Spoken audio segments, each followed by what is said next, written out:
struggle making professional looking graphics for your music studio? If so, you are not alone, because I bet that when you signed on to become a piano teacher or a voice teacher, you didn't think that you were going to be a graphic designer as well. But in this day and age, with all of the online marketing that we do and all of the in-person marketing too, we really need to be able to create graphics that are eye-catching and that really get the point across so that we can attract the right kinds of people to our studios. And I know it can feel overwhelming when it comes to creating graphics because there's so many different options out there, and maybe design just like isn't really in your wheelhouse. But today I'm going to be going through 3 specific things that you can keep in mind that will take a graphic from looking meh to yeah. So if you are with me, let me know. And I am really excited to show this stuff to you today. So we're going to get started in just 1 second. Let's do this. Oh, wrong scene.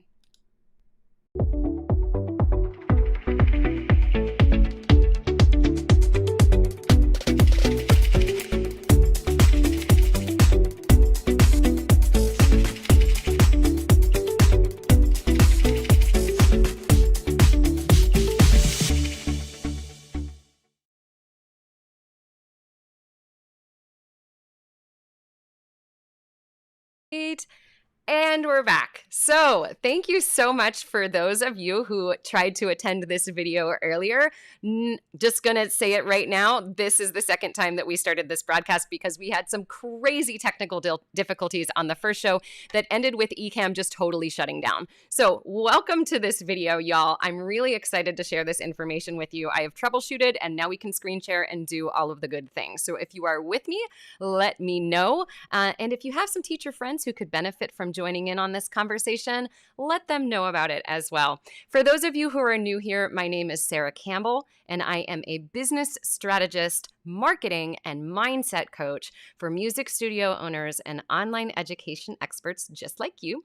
And every Wednesday, I go live at 12 p.m. Eastern, or at this case, 1 p.m. Eastern, because everything's shut down, with topics that help you run your business more smoothly and get into your marketing with confidence. And today we're going to be looking at marketing graphics. So we're going to be looking at 3 specific things that you can do to make your graphics look more professional so that when people see them on their newsfeed, they are like, oh yeah, that looks cool. I want to check this out. So we're going to be doing some screen sharing today and getting all of the goodness ready for you. Also, let me just hop on over to the YouTube channel for a second here, and I'll make sure that the YouTubers will have the link that we need for today, because I do have some special things set up for you. So we're going to pop that into the chat over there. If you are watching live with me, please be sure to say hello.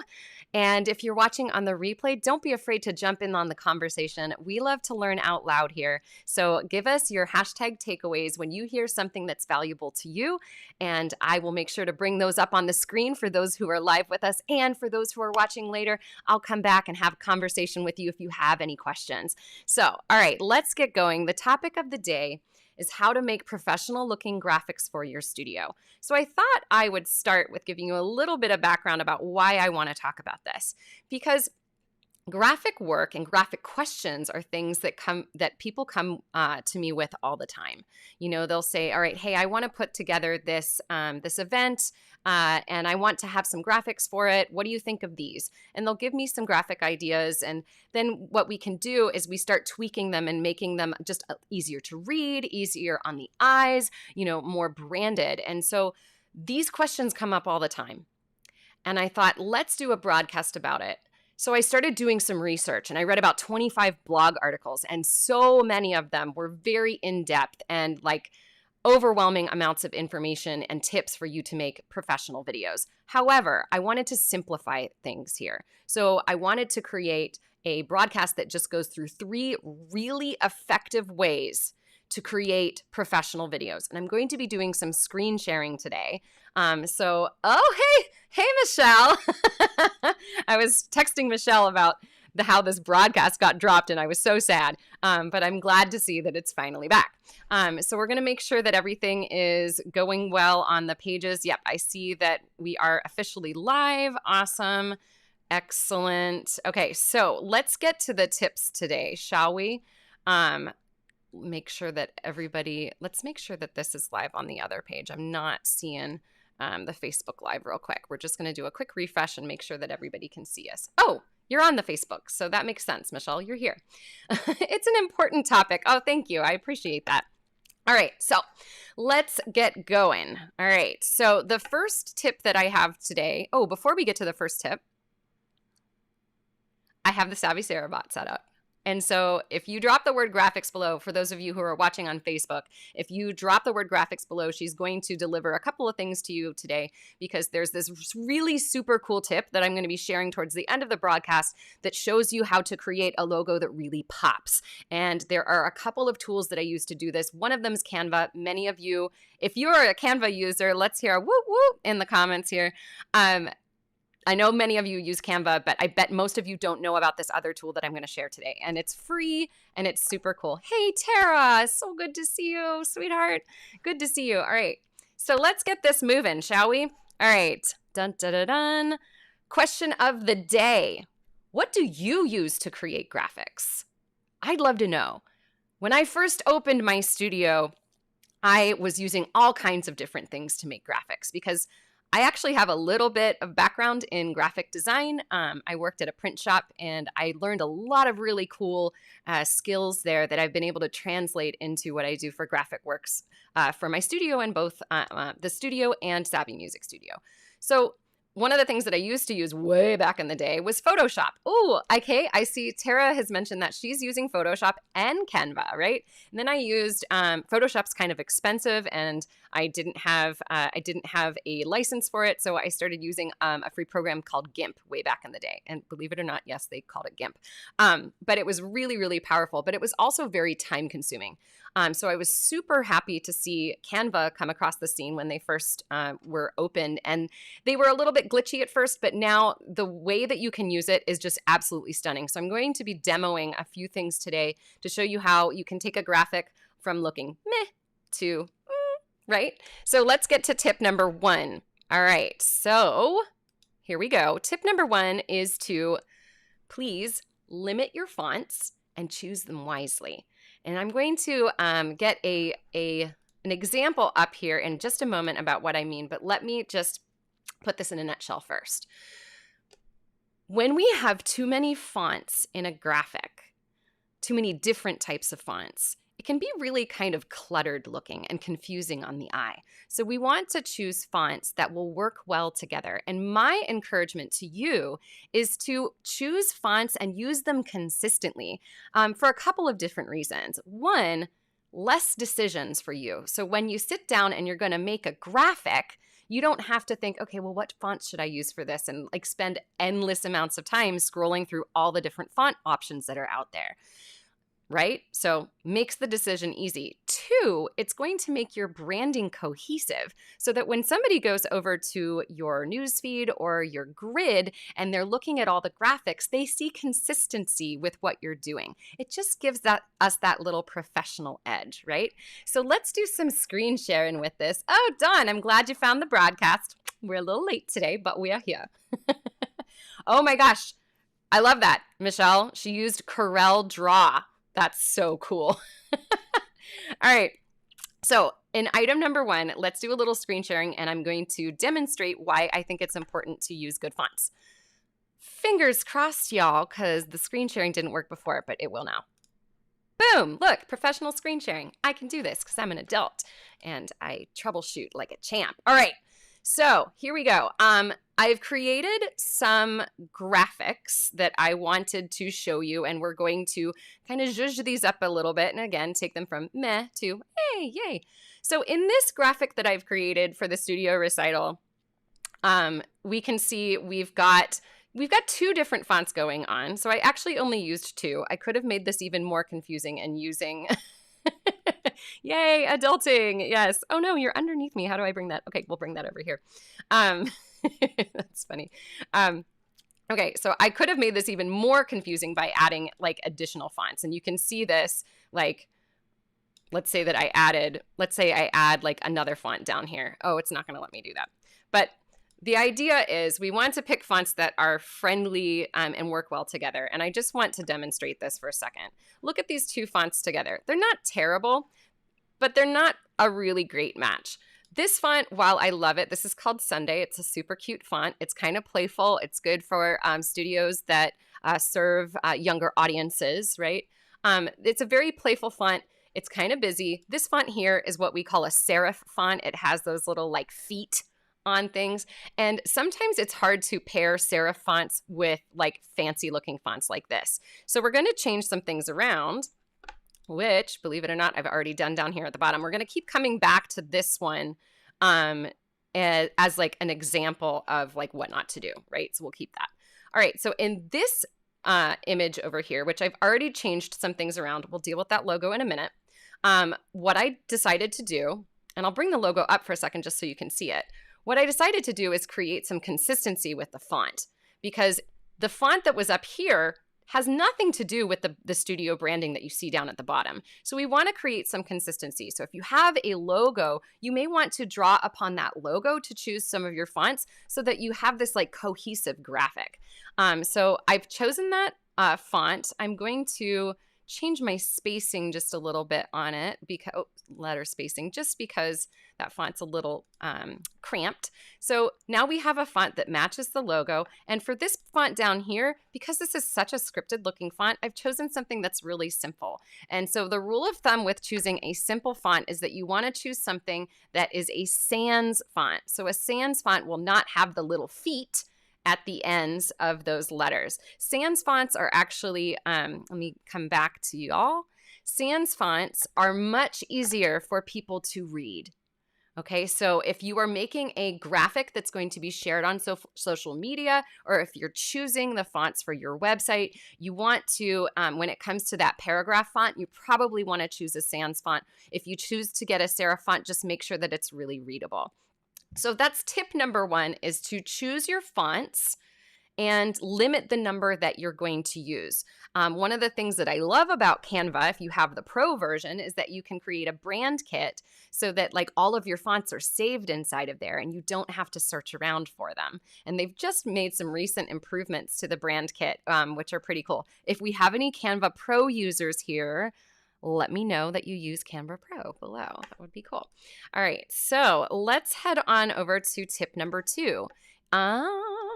Tip number two is that we need to consider alignment and white space, or negative space, right? So sometimes when we say white space, people get confused. They're like, what? We need like actual white spacing around places? No, what we want is we want negative space. So we want space in our graphics where there's nothing. Because if we have too many elements inside of a graphic, it can just look a little bit too cluttered, especially if the elements aren't united and they don't have something in common.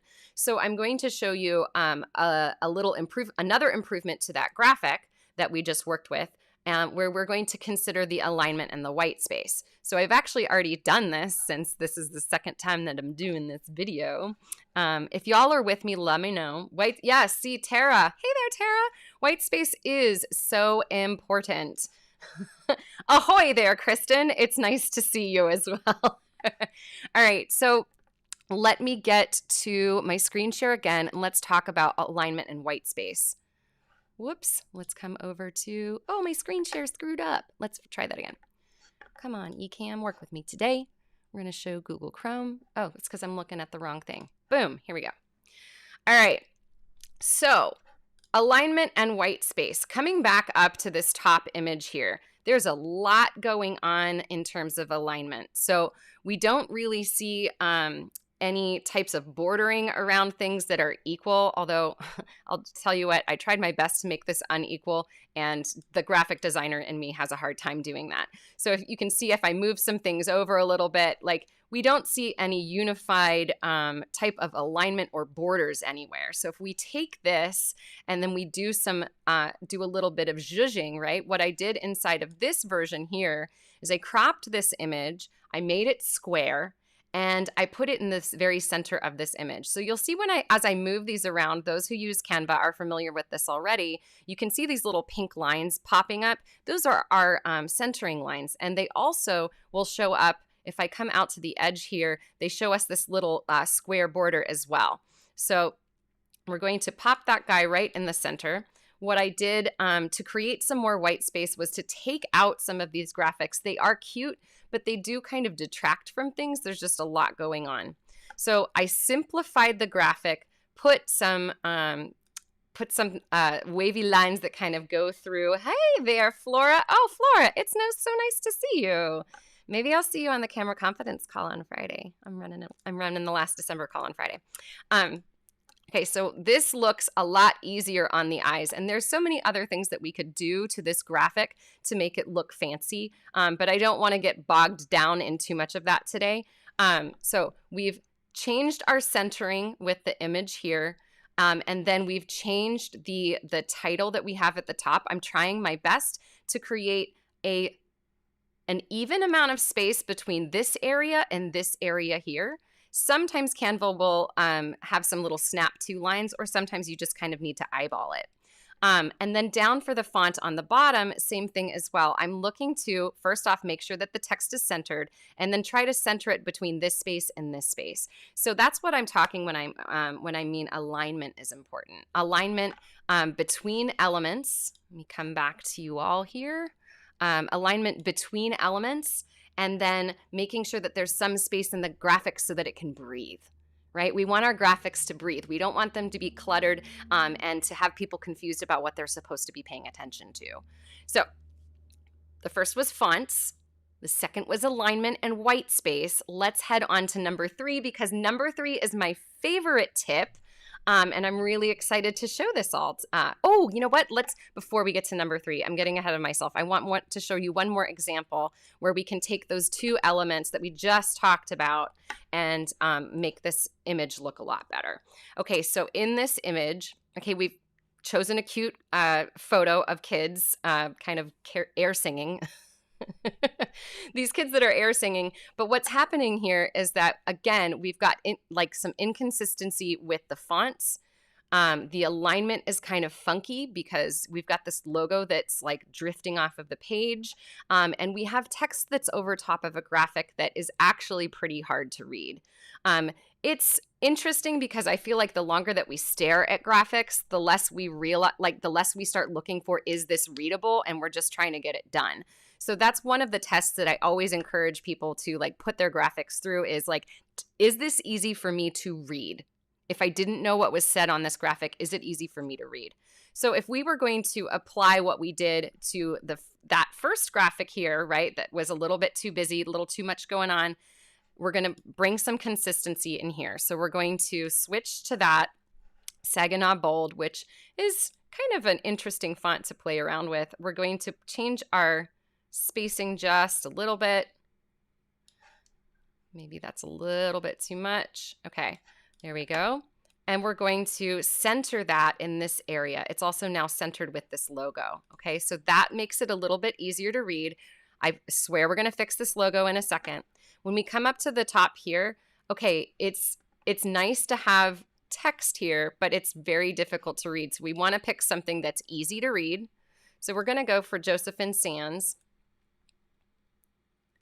And let's see, we're going to split this up.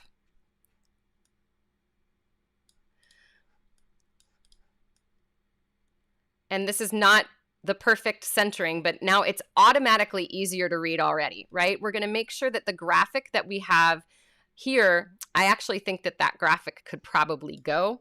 Boop, we're just going to delete that guy out of here. And if we want to make this easier, now we've got this empty space up at the top.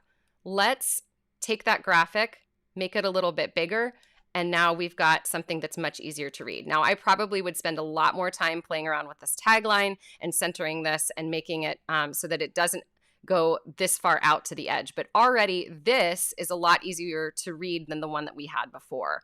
There's so many other things that we could do to this, but let's keep it simple. All right, let's head to item number 3. Dun, dun, dun, dun. All right, if If you all are with me, let me know, because I get a little nervous when there's nothing going on in the chat since the broadcast dropped yesterday or earlier today. All right, let's do this. Item number 3. This is where we're going to get into the cool tools. It is so nice to have a logo for your studio. But what's even nicer than that is if you can have a logo that has a transparent background so that you can take that logo and you can put it onto different things. So one of the things that will like set, you're engrossed. Okay, Dawn, y'all are like, what? All right.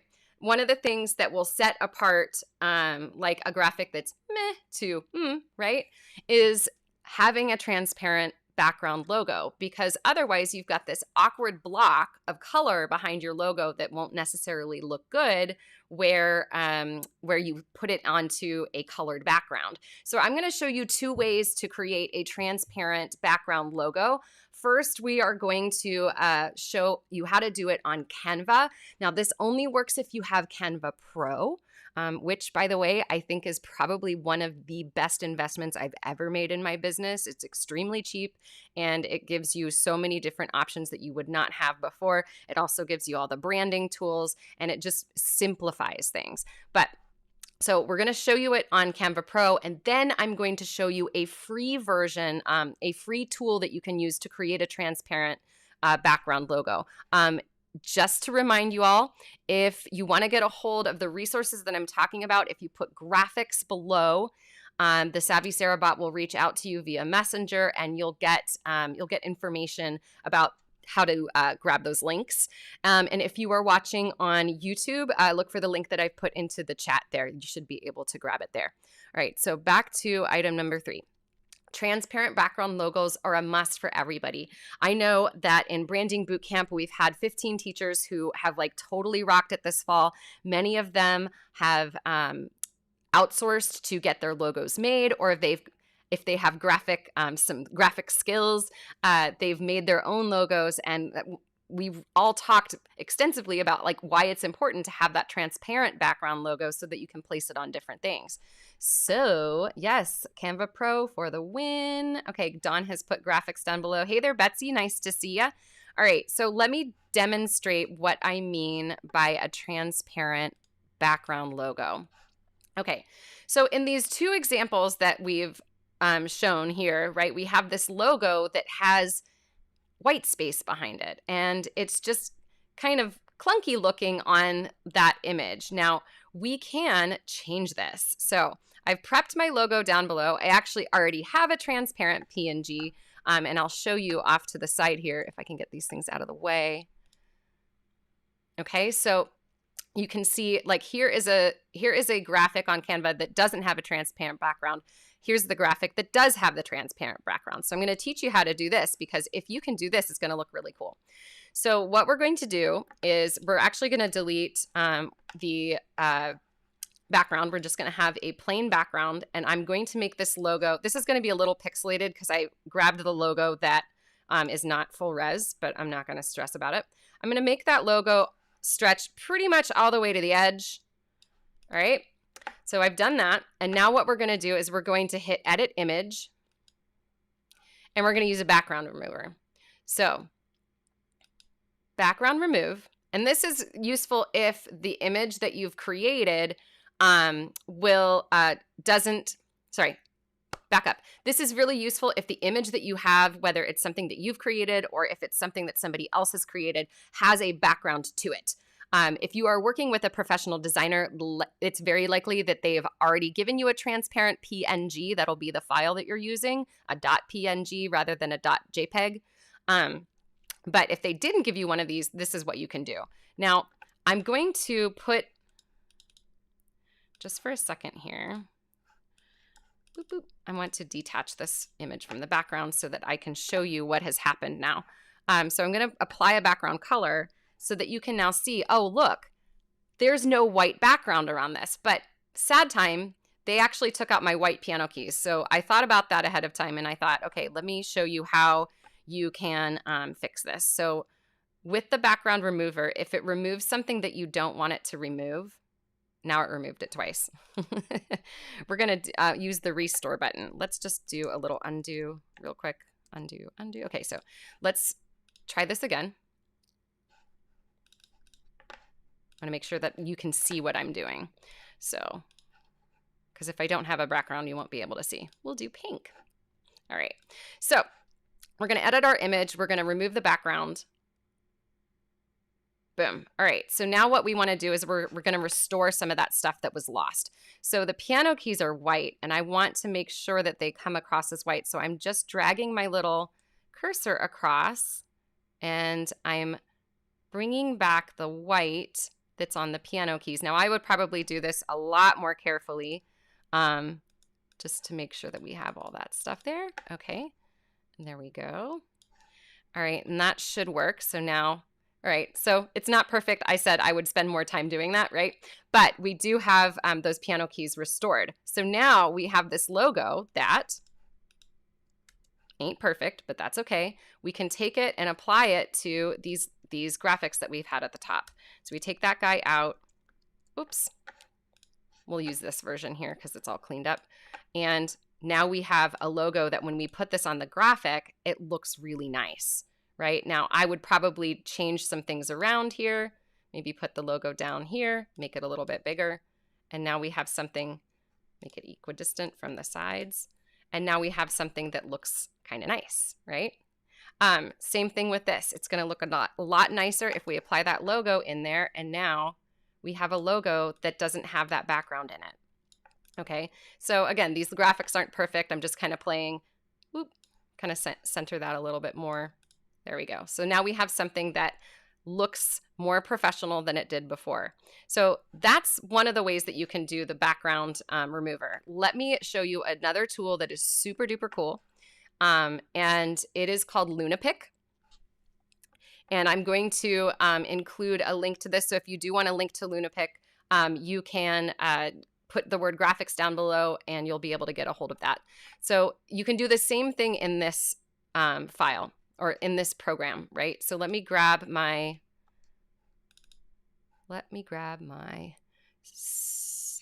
studio logo. I know where it lives, so I'm going to grab this JPEG version. Okay, and it says to click on a color to make it transparent. So I'm going to click on this white, and I'm going to keep doing that, whoops, until all of the areas are done. Now, one of the things that I can do is that I can up this threshold, and it'll start taking out more of the white. So sometimes it takes a little bit of time to kind of update this until all of these areas are done. Another thing that I could do is that once I have this, I could take this, download it, re-upload it again, and it would take out that white spot. So there's all types of things that you can do with this transparency tool to take out the backgrounds of things or to take out specific colors of things, and it's completely free. So I'm going to apply it. Okay, I'm going to do it one more time here. We're going to take out these guys. It's taking them out one at a time, but that's okay. Take them all out, apply. And I think there were a couple more down here. Isn't this a great tool, Michelle? I thought it was super fancy. In fact, this actually makes a better, I honestly feel that this does this better than Canva because you can see on this one, it didn't, if we compare on this one over here, you can see it kind of looks grainy because it was taking out not just the white, it was taking out some other things as well. So I see a couple little more white spots. We're going to take them out. And there's the last one. See if I can click on that. Apply.